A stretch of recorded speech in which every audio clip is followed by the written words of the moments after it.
ខ្សែភាពយន្តល្អឯកដែលកំពុងតែទទួលការគាំទ្រយ៉ាងខ្លាំងពីទស្សនិកជនគឺរឿង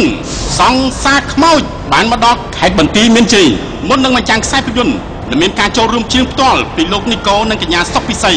និងតារាចម្រៀងជាច្រើនប្រចាំផលិតកម្ម Sunday ផងដែរមានបញ្ចាំងជូនទស្សនាតែ3ថ្ងៃប៉ុណ្ណោះចាប់ពីថ្ងៃទី5ទី6ទី7ខែធ្នូឆ្នាំ2014នេះនៅមហោស្រពប្រាសាទសួរខេត្តបន្ទាយមានជ័យមួយថ្ងៃបញ្ចាំង3ដងថ្ងៃម៉ោង2រសៀលម៉ោង 4:30 នាទីនិងយប់ម៉ោង 7 យប់សូមអរគុណ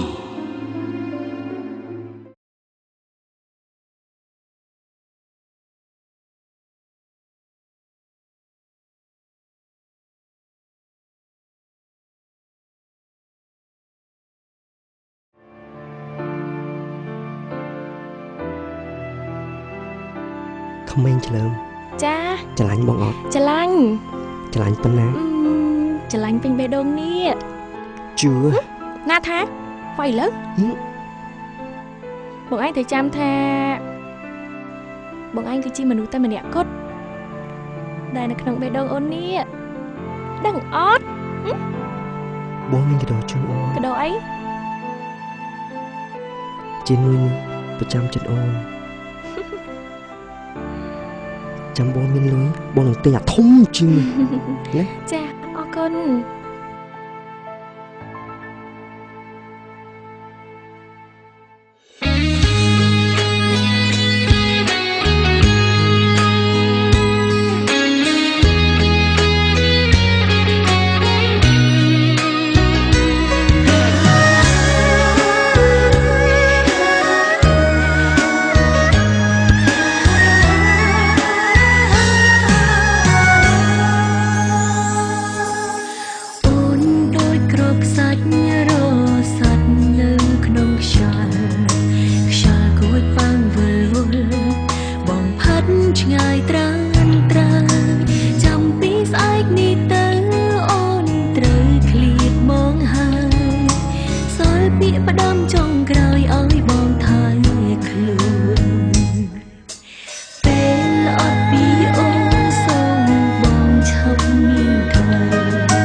មានបងស្រីក្នុងការមកគេក៏ជាស្រីរបស់ខ្ញុំបាទអញក៏តែទូមិនខ្លាំង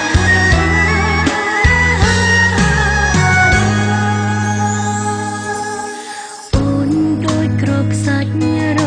សាត់លើក្នុងខ្យល់ខ្យល់គួរបាំងវល់បងផាត់ឆ្ងាយត្រានត្រាចាំពីស្អែកនេះទៅអូនត្រូវឃ្លៀតមកហើយសល់ពាក្យផ្ដាំចុងក្រោយឲ្យបងថើខ្លួនពេលអត់ពីអូនសូមបងឈប់មានក្តីកុំនឹកអូនធ្វើអីគ្មានប្រយោជន៍ទេសួរតែបើអូនមនុស្សល្អចាំយំដោយសារអូនមិនមែនជាអូនដូចពីមុនទេអូនខំដែលហ៊ានចាក់ចេញពីជីវិតបងអូនដឹងតែអត់តម្លៃអាចក្បែរអូនធ្វើទាំងបងខំមិនមែនពេញដងនាងបញ្ជាទេតែបើខឹងឬស្អប់មកអាចជេរអូន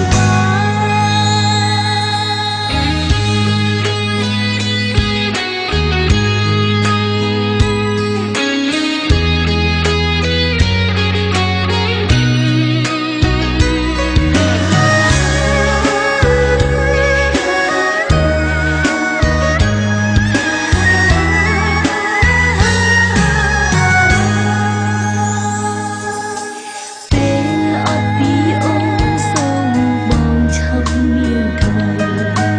កុំនឹកអូនធ្វើអីគ្មានប្រយោជន៍ទេសួរតែបើអូនមនុស្សល្អចាំយំដោយសារអូនមិនមែនជាអូនដូចពីមុនទេអូនខំដែលហ៊ានចាក់ចេញពីជីវិតបងអូនដឹងតែអត់តម្លៃអាចក្បែរអូនធ្វើទាំងបងខំមិនមែនពេញដងនាងបញ្ជាទេតែបើខឹងឬស្អប់មកអាចជេរអូនបានអូនខំដែលហ៊ានចាក់ចេញពីជីវិតបងអូនដឹងតែអត់តម្លៃអាចក្បែរអូនធ្វើទាំងបងខំមិនមែនពេញដងនាងបញ្ជាទេតែបើខឹងឬស្អប់មកអាចជេរអូនបានតែបើខឹងឬស្អប់មកអាចជេរអូនបាន